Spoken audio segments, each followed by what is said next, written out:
Assalamualaikum warahmatullahi wabarakatuh. Kami dari kelompok 6 akan membahas tentang faktor individu, filosofi moral, dan nilainya. Saya Petrus Jayadi. Saya Ardani Nur Hidayati. Saya Dewi Sofia Hafsah. Nama saya Yohanes Christian. Saya akan menjelaskan filosofi moral yang ditetapkan. Ada perbedaan filsafat moral dan etika bisnis. Filsafat moral adalah prinsip atau aturan yang digunakan untuk memutuskan mana yang benar atau yang salah, juga merupakan nilai yang mendefinisikan apa yang bermoral atau tidak secara spesifik pada seseorang. Sedangkan etika bisnis didasarkan pada keputusan kelompok yang dibuat ketika bertugas untuk memenuhi tujuan bisnis. Etika mengacu pada apa yang didefinisikan sebagai tindakan benar atau salah yang berkaitan dengan operasi bisnis dan tujuan laba. Yang selanjutnya adalah pedoman filsafat moral. Ada kata-kata konflik kepentingan harus diselesaikan, dan untuk mengoptimalkannya harus saling menguntungkan anggota kelompok. Yang dimaksudkan adalah keberhasilan sesuatu sistem ekonomi tergantung pada kerangka filosofinya dan individu di dalamnya yang memelihara filosofi moral. Selanjutnya, penelitian menemukan adanya korelasi positif antara pemikiran idealistik berpengaruh teguh pada idealismenya dan pengambilan keputusan etis. Sedangkan menurut realisme, setiap orang pada akhirnya dibimbing oleh kepentingan sendiri, sehingga ditemukan korelasi negatif antara pemikiran realistis dan pengambilan keputusan etis. Akibat motivasi diri mengarah pada kecenderungan pengambilan keputusan etis negatif. Yang selanjutnya adalah filosofi moral atau kebaikan instrumental dan intrinsik. Ada dua konsep dasar kebaikan, yaitu monis yang percaya hanya satu hal yang secara intrinsik baik, contohnya hedonisme yang mendefinisikan perilaku benar atau dapat diterima dengan memaksimalkan kesenangan pribadi. Yang selanjutnya adalah pluralis, percaya bahwa dua hal atau lebih secara intrinsik baik. Ini sering disebut sebagai non-hedonis, dan semua pluralis dan adalah non-hedonis. Hidup akan lebih baik jika mengambil campuran dari kedua itu. Selanjutnya adalah konsep kebaikan dan jenis filsafat moral. Yang pertama adalah teologi. Teologi menghasilkan yang diinginkan seperti realisasi kepentingan pribadi atau utilitas. Yang kedua adalah egoisme, memaksimalkan kepentingan diri seseorang. Yang ketiga adalah utilitarianisme atau memaksimalkan utilitas total atau kebaikan besar untuk orang banyak. Yang keempat adalah deontologi atau fokus pada pelestarian hak individu pada niat tertentu yang melihat perilaku daripada konsekuensinya. Yang kelima adalah relativisme atau mengevaluasi etika secara subjektif berdasar pengalaman individu dan kelompok. Yang selanjutnya adalah etika moralitas, apa yang bermoral dalam situasi tertentu, bukan hanya apa yang dituntut moralitas konvensional, tapi juga orang yang dewasa dengan tingkat karakter moral baik anggap pantas. Yang terakhir adalah keadilan atau mengevaluasi etika berdasarkan keadilan. Kemudian selanjutnya adalah teleologi. Teleologi itu berasal dari kata Yunani yaitu akhir atau tujuan. Jadi suatu tindakan dianggap benar secara moral atau dapat diterima jika menghasilkan yang diinginkan seperti kesenangan, pengetahuan, pertumbuhan karir, realisasi kepentingan pribadi, kekayaan, dan lain-lain.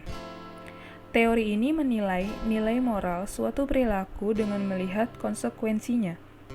Dua filosofi teleologis yang sering membimbing pengambilan keputusan dalam bisnis itu ada dua. Yang pertama itu egoisme dan utilitarianisme. Egoisme itu memilih alternatif yang berkontribusi paling besar untuk kepentingan dirinya. Kemudian, utilitarianisme itu mencapai manfaat terbesar bagi yang terkena dampak keputusan. Kemudian selanjutnya ada deontologi. Deontologi itu dari kata Yunani yang berarti etika, fokus pada hak individu. Teori ini mendasarnya adalah penghormatan yang sama diberikan kepada semua orang.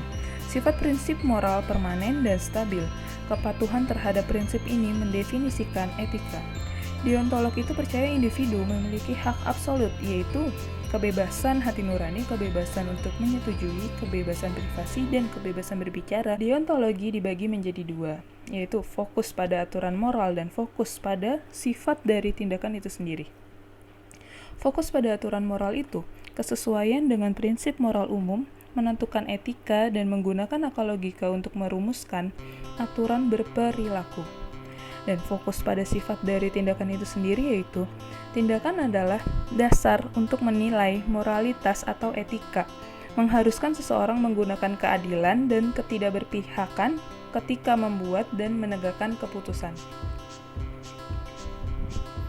Selanjutnya adalah relativisme. Perspektif relatif adalah perilaku etis yang diturunkan dari pengalaman individu dan kelompok, menggunakan diri mereka atau orang sekitar sebagai dasar untuk mendefinisikan standar etika, berkaitan juga dengan pengamatan budaya. Pada titik ini, relativisme metaetika berperan dengan memahami seseorang secara alami, melihat situasi dari sudut pandang mereka, dan sebagai akibatnya tidak ada cara objektif untuk menyelesaikan perselisihan etika antara sistem nilai dan individu.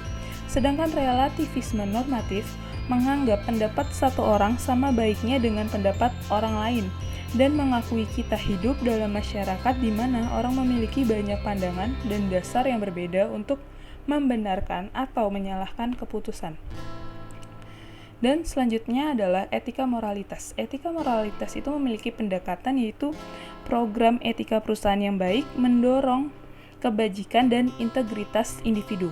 Kemudian, dengan peran karyawan dalam organisasi, kebajikan terkait perilaku tepat untuk membentuk orang yang baik. Kemudian, tujuan utamanya melayani tuntutan masyarakat dan barang publik, dan kesejahteraan masyarakat sejalan dengan keunggulan individu karena kesadaran sosial. Jadi, perbedaan antara deontologi, teleologi, dan etika moralitas, yaitu teleologi dan deontologi itu diterapkan secara deduktif pada masalah, sedangkan etika moralitas diterapkan secara induktif. Selanjutnya ada keadilan. Keadilan yang diterapkan dalam etika bisnis menangani ketidakadilan yang dirasakan oleh orang lain. Aturan keputusan yang digunakan seseorang untuk menentukan keadilan dapat didasarkan pada persepsi hak individu. Di sini ada 3 jenis keadilan. Yang pertama yaitu keadilan distributif, didasarkan pada evaluasi hasil hubungan bisnis jika ada perbedaan upah karyawan yang tugasnya setara. Yang kedua, keadilan prosedural, didasarkan pada proses dan kegiatan yang menghasilkan sesuatu. Evaluasi kinerja yang tidak dikembangkan dan diterapkan secara konsisten. Kekhawatiran karyawan tentang kompensasi tidak adil terkait dengan persepsi keadilan di perusahaan tidak konsisten. Yang terakhir, keadilan interaksional, didasarkan pada evaluasi komunikasi hubungan bisnis, melibatkan hubungan individu dengan organisasi melalui keakuratan informasi yang diberikan organisasi. Contohnya, banyak karyawan yang mengaku izin sakit meskipun tidak benar. Selanjutnya, ada pertimbangan etika dalam pengambilan keputusan. Seorang individu menggunakan etika yang berbeda tergantung pada keputusan apa yang mereka ambil, baik itu keputusan tentang kehidupan pribadi maupun terkait pekerjaan. Di area bisnis, tujuan dan tekanan berbeda dari kehidupan di luar pekerjaan. Pernyataan itu bukan masalah pribadi, hanya bisnis, menunjukkan konflik pebisnis ketika nilai pribadi mereka tidak searah dengan keputusan yang berorientasi pada keuntungan. Alasan kedua orang mengubah etikanya adalah karena budaya tempat mereka bekerja. Karyawan baru akan mengubah etika individunya agar cocok dengan lingkungan kerja mereka yang baru. Ketika menilai etika seseorang, harus diingat, setiap etika menyatakan perspektif yang ideal. Pendekatan terhadap etika bisnis mengasumsikan bahwa ada nilai yang harus diupayakan untuk mencapai kesejahteraan dan kebahagiaan masyarakat. Maksimum seorang tidak dapat mengendalikan sebagian besar keputusan dalam lingkungan kerja. Meskipun selalu bertanggung jawab atas tindakannya sendiri, perlu pemahaman tentang dasar keputusan mereka untuk menentukan solusi yang tepat. Selanjutnya, ada perkembangan moral kognitif. Individu maju melalui tahap perkembangan moral. Pemrosesan etika dan moral kognitif merupakan elemen penting dalam pengambilan keputusan yang didasarkan pada psikologi.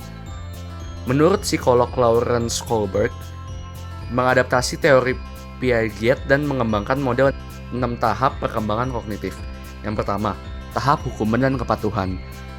Individu memiliki hak sebagai kepatuhan terhadap aturan dan otoritas. Benar dan salah tidak terkait tatanan yang lebih tinggi, melainkan orang memiliki kekuatan. Yang kedua, tahap tujuan dan pertukaran individu. Individu melayani kebutuhannya sendiri dan tidak lagi membuat keputusan moral berdasarkan otoritas tertentu, tapi mengevaluasi perilaku berdasarkan keadilan baginya. Yang ketiga, tahap harapan antar pribadi yang menguntungkan hubungan dan kesesuaian. Individu menekankan kesejahteraan orang lain daripada dirinya sendiri. Ini kebalikan dari tahap 2. Yang keempat, tahap pemeliharaan sistem sosial dan hati nurani. Individu menentukan apa yang benar dengan mempertimbangkan tugasnya kepada semua orang, bukan hanya untuk orang tertentu. Tugas menghormati otoritas dan menjaga tatanan sosial menjadi titik fokus. Yang kelima, tahap hak dasar, kontrak sosial atau utilitas. Pemimpin perusahaan dapat memutuskan membuat program etika karena akan memberikan penyangga terhadap masalah hukum, dan perusahaan akan dianggap sebagai kontributor yang bertanggung jawab pada masyarakat. Tahap yang keenam ada tahap prinsip etika universal. Individu pada tahap ini percaya bahwa ada hak yang tidak dapat disebut yang bersifat universal dan konsekuensi. Selanjutnya ada kejahatan kerah putih atau white collar crime, yaitu tindakan kriminal tanpa kekerasan yang melibatkan penipuan, penyembunyian, akal-akalan, dan lainnya. WCC menciptakan korban dengan membangun kepercayaan dan kehormatan dirinya sendiri. Yang paling umum adalah pelanggaran anti monopoli, perbaikan yang sebenarnya tidak perlu, perdagangan orang dalam, bahkan suap dan sebagainya. Pedoman hukuman federal untuk organisasi berfokus pada semua organisasi harus mengembangkan etika dan kepatuhan yang efektif untuk mencegah terjadinya WCC. Peran perilaku individu dalam etika bisnis. Kemampuan yang kuat dalam penalaran etis akan mengarah pada bisnis yang lebih etis pula. Membekali karyawan dengan keterampilan intelektual memungkinkan mereka memahami dan menyelesaikan dilema etika rumit yang mereka hadapi nantinya. Budaya perusahaan yang kompleks akan membantu mereka membuat keputusan yang paling tepat. Itulah mengapa kompetensi dan karakter harus dikembangkan secara bersamaan. Selanjutnya kita akan masuk ke dalam studi kasus dilema etika. Dalam studi kasus ini menceritakan seorang tokoh bernama Lal Matheus yang harus memutuskan mana yang dipromosikan kepada atasannya. Keputusan itu berakibat serius untuk masa depannya sendiri. Kandidat yang ia pilih terdiri dari Liz, Roy, dan Kwak. Masing-masing memiliki kelebihan dan kekurangannya sendiri. Lyle sempat hampir merekomendasikan Liz, namun masalah keluarga Liz membuat Lyle ragu. Lyle harus memutuskan pilihannya sebelum jatuh tempo pada 2 hari lagi.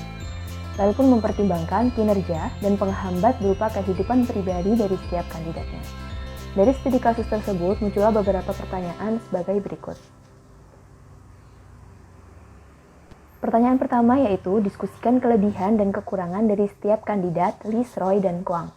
Yang pertama Liz, kelebihannya satu dari sedikit orang Afrika Amerika wanita yang nantinya akan direkomendasikan. Bekerja di perusahaan selama 4 dan 8 tahun, energinya cukup tinggi, sedangkan untuk kekurangannya dia adalah single parent dengan 1 anak, di mana anaknya ini memiliki masalah medis yang pastinya cukup mengganggu kinerja dari Liz sendiri. Ia juga memiliki kesulitan dalam mengelola stafnya. Yang kedua adalah Roy, kelebihannya bekerja di perusahaan selama 20 dan 30 tahun lamanya, menghasilkan banyak pemain top penjualan di perusahaan pada masa lalu. Dia juga telah mengorbankan diri dan keluarganya. Sedangkan untuk kelemahannya, dia pernah mengajukan kemunduran diri dari perusahaan tersebut namun ditolak. Energinya juga cukup rendah dan ini akan menjadi promosi terakhir sebelum pensiunnya nanti. Dan yang terakhir adalah Kwang. Kelebihannya, area terakhir yang dikelola menunjukkan peningkatan, intens, dan fokus pada tujuan. Sedangkan kekurangannya, kehilangan langganan dengan alasan tidak suka berurusan dengannya. Ia juga pernah menggugat majikan yang sebelumnya karena hal diskriminasi dan ia dimenangkan. Pertanyaan yang kedua, pertimbangan etis dan hukumnya untuk Lyle, yaitu kehidupan pribadi yang dapat mempengaruhi kinerja kandidat, kontribusi kepada perusahaan, dan pengalaman kerja. Hukumnya bagi Lyle adalah benar karena kehidupan individu dalam studi kasus tersebut jelas sangat mempengaruhi cara kerja seseorang. Dan yang ketiga, identifikasi tekanan yang membuat keputusan promosi masalah etika dan hukum. Semua kandidat memiliki kelebihan yang menguntungkan perusahaan, namun semuanya juga memiliki masalah pribadi yang menghambat produktivitas pekerjaan mereka. Dan yang terakhir, tentang implikasi dari setiap keputusan yang Lyle bisa hasilkan. Jika Lyle memilih Liz untuk dipromosikan, maka dapat bermanfaat bagi kondisi keuangan, namun tidak untuk perkembangan perusahaan. Jika Lyle memilih Roy, maka masa jabatan Roy hanya 1 periode, di mana itu berarti akan segera dilakukan pemilihan selanjutnya. Dan jika Lyle memilih Kwang, maka kemungkinan pelanggan yang tidak ingin berhubungan dengan Kwang akan pergi, namun kinerjanya sangat menguntungkan perkembangan perusahaan. Sekian untuk presentasi dari kelompok kami, maaf jika banyak kekurangan. Wassalamualaikum warahmatullahi wabarakatuh.